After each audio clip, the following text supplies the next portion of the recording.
Hi everyone, అస్సలం అయికుం. అందరికీ నమస్కారం. ఎలా ఉన్నారండి? అందరూ బాగున్నారా? చాలా రోజుల తర్వాత వ్లాగ్ అయితే పెడుతున్నానండి. పిల్లలకి ముగ్గురికి కూడా చికెన్ పాక్స్ అయితే వచ్చిందండి. సో నాకైతే ఖాళీగా ఉండడం లేదు. వీడియోస్ పెట్టడం లేట్ అయినందుకు సారీ అండి. ఈ వ్లాగ్ వచ్చేసి నేను సంక్రాంతి హాలిడేస్ ఇచ్చిన తర్వాత అమ్మ వాళ్ళ ఇంటికి అయితే బయలుదేరిపోయామన్నమాట. ఇంకా పిల్లలు నేను అయితే వెళ్తున్నాము. చోటు మా పిల్లి ఉంది కదా, దాన్ని ఇలా బ్యాగ్లో పెట్టుకొని తీసుకెళ్తున్నాం అనమాట. తను జిప్ మొత్తం క్లోజ్ చేస్తే, లేదు నేను మొత్తం వ్యూ చూస్తానని చెప్పి ఇలాగా బ్యాగ్లో కూర్చొని చూస్తుంది. ఇంకా ఏంటంటేనండి, పిల్లలకి హెల్త్ బాగాలేదు కదా, ఇంట్లో పనులతోనే సరిపోతుంది. వీడియోస్ అయితే చాలా వరకు అప్లోడ్ చేద్దామని చెప్పి పెట్టుకున్నాను, కానీ నాకు అసలు టైం సరిపోవట్లేదు ఎడిటింగ్ చేయడానికి, వాయిస్ ఓవర్ ఇవ్వడానికి. ఇంకా నేను లాస్ట్ పెట్టిన వీడియోకి అయితే చాలా వరకు వ్యూస్ వచ్చాయండి. చాలా పాజిటివ్ కామెంట్స్ కూడా వచ్చాయి. సో పేరు పేరున అందరికీ థ్యాంక్స్ చెప్తున్నానండి. మీరు చూడడమే కాకుండా ఛానల్ని కూడా ప్లీజ్ సబ్స్క్రైబ్ చేయండి. పక్కనే ఉన్న బెల్ ఐకాన్ని కూడా క్లిక్ చేయండి, లైక్ చేయండి, షేర్ చేయండి. ఇంకా నా ఛానల్ని సపోర్ట్ చేయండి. ఇంకా ఈ వ్లాగ్ వచ్చేసి ఏంటంటే, నేను మా అమ్మ వాళ్ళ ఇంటికి అయితే బయలుదేరిపోయాను అనమాట. తర్వాత వెళ్ళే టైంకి ఇంకా 7 అలా అయ్యింది. వెళ్ళిన తర్వాత పిల్లలు నా వీడియోని మా మమ్మీ వాళ్ళ ఫోన్లో పెట్టి చూస్తూ ఇంకా డిన్నర్ అయితే చేస్తున్నారు. మమ్మీ వెజిటేబుల్ పులావ్ అయితే చేశారనమాట, చికెన్ ఫ్రై చేశారు. ఇంకా తినేసిన తర్వాత ఇంకా మా సిస్టర్ అయితే నెక్స్ట్ డే వచ్చింది. ఇంకా డిన్నర్ అయిపోయిన తర్వాత నేనైతే జర్నీ చేశాను కదా, ఇంకా రెస్ట్ తీసుకున్నాను.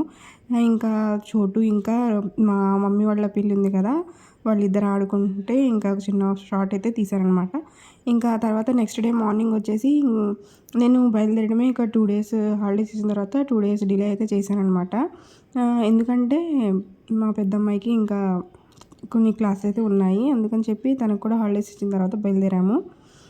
అప్పుడు ఇంకా మా చెల్లి కూడా వచ్చేసింది. అందరం కలిసి సడన్గా ఒక ప్లాన్ అయితే వేసామన్నమాట. నియర్ బై విలేజ్ మా అమ్మ వాళ్ళ ఇంటి దగ్గరే ఒక కొత్త పార్క్ అయితే పెట్టారు. పెడితే ఇంకా అక్కడికి వెళ్దామని చెప్పి మార్నింగే కాల్ చేసి అందరు చెప్పుకున్నారనమాట.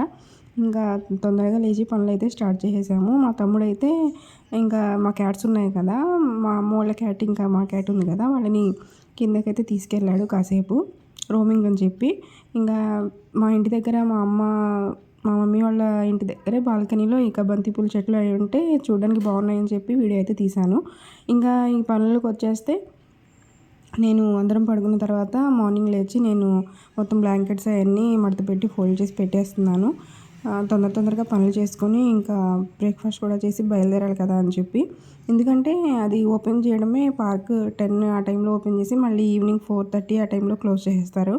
ఇంకా బయలుదేరేటప్పటికి ఏమైనా ప్రిపేర్ చేసుకొని వెళ్ళాలి కదా అని చెప్పి మమ్మీ అయితే కిచెన్లో బిజీగా ఉన్నారు. సో నేను ఇంటి పని మొత్తం చేసేసి పిల్లలకి బ్రేక్ఫాస్ట్ అవి పెట్టేద్దామని చెప్పి అయితే తొందరగా పనులు అయితే చేసుకొని, ఇంకా పిల్లలు బ్రష్ చేసుకొని వచ్చిన తర్వాత నేను కొంచెం ఇడ్లీ బ్యాటర్ ఉంటే ఇంకా దోశలాగైతే వేసి పిల్లలకే కాదు అందరికీ వేసి ఇస్తున్నానమాట. ఇంకా మమ్మీ అయితే కొన్ని ఐటమ్స్ తీసుకెళ్ళడానికి, పులిహోర అవన్నీ తీసుకెళ్ళడానికి అవి అయితే ప్రిపేర్ చేస్తున్నారు. ఇంట్లో డాడీ ఉంటారు కదా, డాడీకి లంచ్ కూడా ప్రిపేర్ చేయాలి. సో ఆ ప్రిపరేషన్లో ఉంటే నేను ఇంకా బ్రేక్ఫాస్ట్ కోసం అన్నీ ప్రిపేర్ చేసేసుకుంటున్నాను. ఇంకేంటండి సంగతులు? మీరు ఎలా ఎంజాయ్ చేశారు సంక్రాంతి హాలిడేస్? మళ్ళీ డైలీ రొటీన్కి వచ్చేసారు కదా, మీరు ఎక్కడికి వెళ్ళారు? ఏమైనా చెప్పాలనుకుంటే కింద కామెంట్ సెక్షన్లో అయితే తప్పకుండా నాకు షేర్ చేయండి. నేను ప్రతి ఒక్క కామెంట్కి అయితే రిప్లై ఇవ్వడానికి కన్ఫామ్గా ట్రై చేస్తాను. ప్లీజ్ ఛానల్ని సబ్స్క్రైబ్ చేసుకొని ఫ్రెండ్స్ అండ్ ఫ్యామిలీకి అయితే షేర్ చేయండి. ఇంకా టిఫిన్ చేసేసి పిల్లలు మేము ఇంకా స్నానాలు చేసి అయితే రెడీ అయిపోయామండి. రెడీ అయిపోయిన తర్వాత పార్క్లో అక్కడ అవుట్ సైడ్ ఫుడ్ అలౌ లేదని చెప్పారు, కానీ చాలామంది ఉన్నారు కదా అని చెప్పి మమ్మీ ఇంకా పులిహోర అయితే ప్రిపేర్ చేశారు. ఇంకా రైస్ కుక్ అయిన తర్వాత అందులో పసుపు యాడ్ చేసి మొత్తం ఇలాగా ఫ్యాన్ కింద అయితే నేను పెట్టేసి మొత్తం ఒకసారి మిక్స్ అయితే కింద నుంచి మిక్సీ చేశాను. మిక్స్ చేసిన తర్వాత ఇంకా చింతపండు పులిహోరకి మమ్మీ మొత్తం ప్రిపేర్ చేసేసారు. దీంట్లో తాలింపు కొన్ని ఎండుమిర్చి, ఒక 2 పచ్చిమిర్చి వేసి ఇంకా చింతపండు గుజ్జు కూడా యాడ్ చేసేసుకోవాలి. కరివేపాకు, కొంచెం కొత్తిమీర, వేరుశనగ గుళ్ళు వేసి యాడ్ చేసేసిన తర్వాత ఈ వాటర్ మొత్తం రెడ్యూస్ అవ్వాలి. రెడ్యూస్ అయిన తర్వాత ఇంకా కొంచెం చల్లారిన తర్వాత అయితే ఇంకా రైస్లో మిక్స్ చేసుకోవాలి. చాలామంది అంటే మినిమమ్ ఒక 20 మెంబర్స్ అయితే 20-25 మెంబర్స్ అయితే అయ్యామనమాట. రిలేటివ్స్, కజిన్స్ ఇంకా పిల్లలతో కలిపి. ఇంకా అంతమందికి సరిపోవడానికైతే ప్రిపేర్ చేసేసుకుంటున్నాము. ఈ విధంగా కుక్ అయిన తర్వాత కొంచెం ఫ్యాన్ కిందయితే పెట్టేయాలి.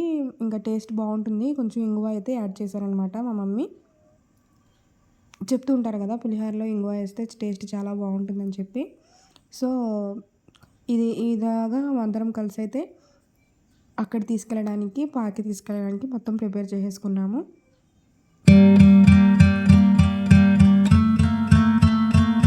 ఇలా నేను మొత్తం యాడ్ చేసేసుకున్నానండి. ఇంకా రైస్‌లోకి ఇదంతా యాడ్ చేసిన తర్వాత ఒక 3 కేజీ రైస్ అనమాట. 3 కేజీ రైస్‌కి సరిపడా పులిహోర చేస్తున్నారనమాట. ఇంకా ఇదంతా బాగా కింద నుంచి మిక్స్ చేసుకోవాలి. మిక్స్ చేసుకున్న తర్వాత ఒక క్యాన్‌లో అయితే పెట్టేసుకున్నాను. పిల్లలు కూడా రెడీ అయిపోయారు ఈ గ్యాప్‌లో. ఇంకా నేను, మా సిస్టరు రెడీ అవ్వాలనమాట. పిల్లలకి ఇంకొంచెం జడలో ఎన్ని వేసి రెడీ చేసేసాము. అయినా ఎంత తొందరగా పని చేసుకున్నా పిల్లలున్న ఇంట్లో టైం అయితే అలా ఫాస్ట్‌గా అయితే వెళ్ళిపోతూ ఉంటుంది కదా! 10కి బయలుదేరదాం అనుకుంటే మేము బయలుదేరేటప్పటికి 11:30 అయితే అయిపోయింది. ఇంకా చాలామంది వస్తారు కదా! పండగ టైంలో ఫోన్ చేసి చెప్పారనమాట. పార్క్ ఇంకా 5:30 వరకు ఉంటుంది. టెన్షన్ పడకుండా రమ్మని చెప్తే ఇంకా మా కజిన్స్‌లో అక్క ఫోన్ చేసి చెప్పింది. సో, స్లోగా అయితే బయలుదేరామనమాట.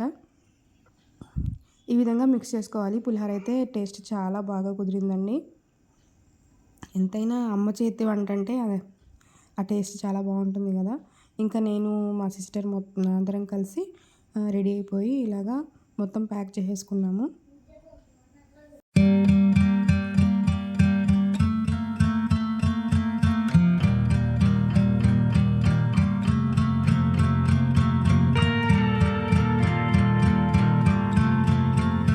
పులిహోర మొత్తం అయితే ఈ క్యాన్‌లో సరిపోలేదు. సరిపడా క్యాన్‌లో వేసి మిగతాది వేరే బాక్స్‌లో అయితే వేసుకొని ఇంకా దానికి మూత పెట్టేసుకొని ఒక బ్యాగ్‌లో అయితే పెట్టేసాననమాట.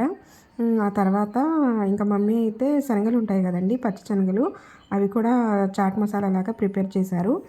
శనగల్ని కుక్కర్‌లో వేసి ఒక 5 విజిల్స్ వచ్చే వరకు బాయిల్ చేసుకోవాలి. బాయిల్ చేసిన తర్వాత కడాయిలో కొన్ని ఆయిల్ వేసుకోవాలి. కొంచెం ఆయిల్ వేసుకొని ఆ తర్వాత ఈ చనా చాట్ మసాలాలో వెల్లుల్లిపాయలతోని టేస్ట్ చాలా బాగుంటుందండి. సో, ఒక 5 లేదా 6 వెల్లుల్లి రెమ్మల్ని యాడ్ చేసుకోవాలి. ఆయిల్ హీట్ అయిన తర్వాత అందులోనే ఒక టేబుల్ స్పూన్ ఆవాలు వేసుకున్న తర్వాత ఇంకా జీలకర్ర, ఎండుమిర్చి కూడా యాడ్ చేసుకోవాలి. ఈ చాట్ మసాలా అనేది చాలా బాగుంటుందండి. పిల్లలు కూడా తినడానికైతే ఇష్టపడతారు. ఈవినింగ్ టైం స్నాక్స్‌కి మీరు కూడా ప్రిపేర్ చేయండి. మమ్మీ అయితే చాలా బాగా చేస్తారు ఈ రెసిపీ.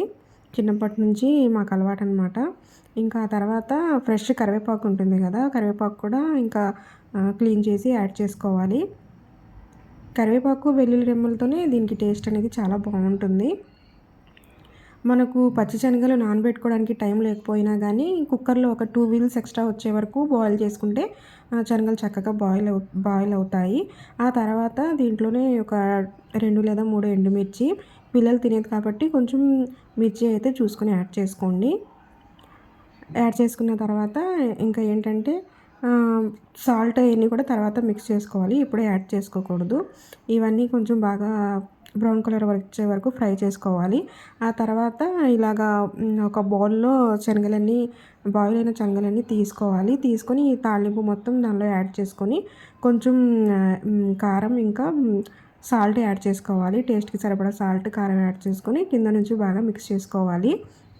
ఆ తర్వాత ఏంటంటే ఉల్లిపాయలు ఉంటాయి కదా! ఉల్లిపాయలు కూడా సన్నగా తరిగి ఇంకా కొంచెం కొత్తిమీర, ఉల్లిపాయలు కూడా యాడ్ చేసుకోవాలి. దీంట్లో ఫైనల్ టచ్‌గా ఇంకా నిమ్మకాయ రసం అయితే కంపల్సరీ యాడ్ చేసుకోవాలండి. అప్పుడే దీనికి ఫైనల్‌గా టేస్ట్ అనేది చాలా బాగుంటుందనమాట. బయట రోడ్ సైడ్ దొరికే పచ్చి శనగల కన్నా ఇలా ఇంట్లో చేసుకొని తీసుకెళ్ళడం అయితే పిల్లలకి ఇవ్వడం చాలా మంచిది. ఆ తర్వాత వీటిని నేను నిమ్మకాయ కూడా యాడ్ చేసుకున్న తర్వాత ఒక బాక్స్లో అయితే వీటిని కూడా ప్యాక్ చేసుకున్నాను అనమాట. అక్కడ పార్క్లో అవుట్ సైడ్ ఫుడ్ ఎలా లేదని చెప్పారు. అక్కడ క్యాంటీన్ అనేది ఉంది. అందులో ఓన్లీ ఫ్రైడ్ రైస్ ఇంకా ఆయిల్ ఫుడ్స్ దొరుకుతాయని చెప్పి ఫస్ట్ వెళ్ళిన వాళ్ళు అయితే చెప్పారు. సో అందుకని చెప్పి పిల్లలకి ఇంకా ఆయిల్ ఫుడ్ ఎందుకని చెప్పి హోమ్ మేడ్ ఫుడ్ కోసమే మేము ఇలాగ లేట్ అయినా పర్లేదని చెప్పి ఇంట్లో ప్రిపేర్ చేసినవి తీసుకెళ్దామని చెప్పి మా మమ్మీ చెప్పారు. సో మేము కూడా మమ్మీకి హెల్ప్ చేసాము. ఇంకా పని అయితే అయిపోయింది. ఇంకా ముగ్గురం కలిసి చేసుకున్నాము. నేను మా సిస్టరు మమ్మీ కలిసి మొత్తం ప్రిపేర్ చేసుకొని ఇంకా బ్యాగ్స్లో పెట్టుకొని చనా మసాలా కూడా రెడీ అయిపోయింది. తీసుకొని వెళ్ళిపోతున్నాం అనమాట. ఇంకా అందరం రెడీ అయ్యాము. ఇంకా బ్యాగ్లో కొన్ని స్నాక్స్ ప్యాకెట్స్, బిస్కెట్స్, కొన్ని ఫ్రూట్స్ కూడా పెట్టుకున్నాం అనమాట. ఇంట్లో కొన్ని అరటికాయలు ఇంకా దానిమ్మకాయలు ఉంటే అవి కూడా బ్యాగ్లో పెట్టేసుకున్నాను. ఆ తర్వాత ఇంకా చాట్ మసాలా అవి తినడానికి చిన్న కప్స్ అయితే తెప్పించాను. గ్లాసులు ఇంకా పేపర్ ప్లేట్స్ కూడా బ్యాగ్లో పెట్టేశాను. ఆ తర్వాత మేమందరం వెళ్ళడానికి ఒక ఆటో అయితే మాట్లాడామండి. ఇంకా అప్ అండ్ డౌన్ అనమాట, వెళ్ళడానికి రావడానికి తెలిసిన వాళ్ళు ఉంటే ఆటో మాట్లాడుకొని అయితే అందరం కలిసి ఇలా బయలుదేరాము. మా కజిన్స్ కూడా ఇంటి దగ్గరలోనే ఉంటారు. వాళ్ళు కూడా మా ఇంటికి వచ్చేసి అందరం కలిసి బయలుదేరదామంటే పిల్లల్ని కూడా చూసారా ఇలాగా మా చెల్లి వాళ్ళ పిల్లలు ఇంకా మా పిల్లలు కూడా ఇలా రెడీ అయిపోయారు. ఆ తర్వాత ఇంకా పిల్లల్ని తీసుకొని అందరం కలిసి కిందకైతే వెళ్తున్నాము. ఆటో కూడా వచ్చేసింది. ఇంకా నేను కూడా రెడీ అయిపోయాను అనమాట. ఈ వీడియో అయితే నేను పార్ట్ 1, పార్ట్ 2 పెడదాం అనుకుంటున్నానండి. ఎందుకంటే లెంత్ ఎక్కువగా ఉంటుంది. సో అందరు కూడా లాస్ట్ వరకు చూస్తారో లేదో కూడా తెలియదు. ఒకవేళ మీరు ఇక్కడ దాకా లాస్ట్ వరకు చూస్తే కనుక నా ఛానల్ని ప్లీజ్ సబ్స్క్రైబ్ చేసుకొని పక్కనే ఉన్న బెల్ ఐకాన్ అయితే క్లిక్ చేయండి. ఇంకా పిల్లలు మేము కిందకైతే బయలుదేరిపోతున్నాము. మా చెల్లి వాళ్ళ అమ్మాయికి ఇంకా షూస్ వేసుకోవడం రావట్లేదు. సో మా పెద్ద అమ్మాయి అయితే హెల్ప్ చేస్తుంది. చూడడానికి చాలా బాగుంది కదా, అందుకని చెప్పి వీడియో అయితే తీశాను. ఈ హెల్పింగ్ నేచర్ అనేది ప్రతి పిల్లల్లో ఉన్నారండి. మీ పిల్లలకు కూడా నేర్పించండి. మనం పెద్దగా ఉన్నప్పుడు మనకన్నా చిన్నగా ఉన్న వాళ్ళని అయితే కేర్ చేయాలని చెప్పి వాళ్ళకి కొంచెం రెస్పాన్సిబిలిటీ కూడా నేర్పించాలన్నమాట. సో నాకు కూల్గా అనిపించింది. ఎప్పుడు ఇలాగే ఉండాలి వీళ్ళు. ఇంకా నెక్స్ట్ మమ్మీ కూడా రెడీ అయిపోయారు. పాపం లేచిన దగ్గర నుంచి మార్నింగ్ నుంచి ఒకటే హడావిడి. ఇంకా బుర్కా వేసుకోవడానికి టైం లేదు. సో బయటకు తీసుకొచ్చి ఆ తర్వాత వేసుకున్నారు. ఇంకా డాడీ షాప్కి వెళ్ళిపోయారు కదా, ఇంట్లో ఎవరు లేరు. సో లాక్ వేసేస్తున్నాం అనమాట. ఆ తర్వాత కిందకి వెళ్ళి అందరం ఆటో ఆయన వచ్చేసారు. సో కిందకి వెళ్ళి ఆటో ఎక్కడానికి అయితే కిందకి వెళ్తున్నాము. మీకు ఈ వీడియో నచ్చితే ప్లీజ్ లైక్ చేయండి, షేర్ చేయండి, ఇంకా కామెంట్ చేయండి. నా ఛానల్ని ప్లీజ్ సబ్స్క్రైబ్ చేసుకోండి. చాలా వరకు వ్యూస్ అయితే వస్తున్నాయండి. ఛానల్ని అయితే సబ్స్క్రైబ్ చేసుకోవట్లేదు. ప్లీజ్ చూసినప్పుడు సబ్స్క్రైబ్ కూడా చేసుకొని కొంచెం సపోర్ట్ అయితే చేయండి. ఇంకా మంచి వీడియోస్ పెట్టడానికి అయితే నేను ట్రై చేస్తాను. చెప్పాను కదా, నాకు పిల్లలకి ముగ్గురికి చికెన్ పాక్స్ వచ్చిందండి. అసలు ఇంట్లో అస్సలు నాకు ఖాళీగా అనేది లేదు. స్కూల్ కూడా వెళ్ళడానికి లేదు. పిల్లలకి చాలా ఎక్కువగా వచ్చేసింది. సో నాకు ఇంత డిలే అయ్యిందనమాట. లేకపోతే నేను చాలా వరకు వీడియోస్ అప్లోడ్ చేయడానికే ట్రై చేస్తున్నాను. ఇంకా మంచి వీడియోస్ అయితే తీసుకొస్తాను మీ ముందుకి. ఇంకా పిల్లల్ని కూడా ఇలాగా ఒళ్ళో కూర్చోబెట్టుకొని కొంచెం 10 కిలోమీటర్స్ దూరమే అని చెప్పి బయలుదేరిపోయామండి. మీరు చూస్తున్నారు కదా, చాలా వరకు సబ్స్క్రైబ్ చేసుకోకుండా చూస్తున్నారు. ప్లీజ్ సబ్స్క్రైబ్ చేసుకోండి. Thank you so much.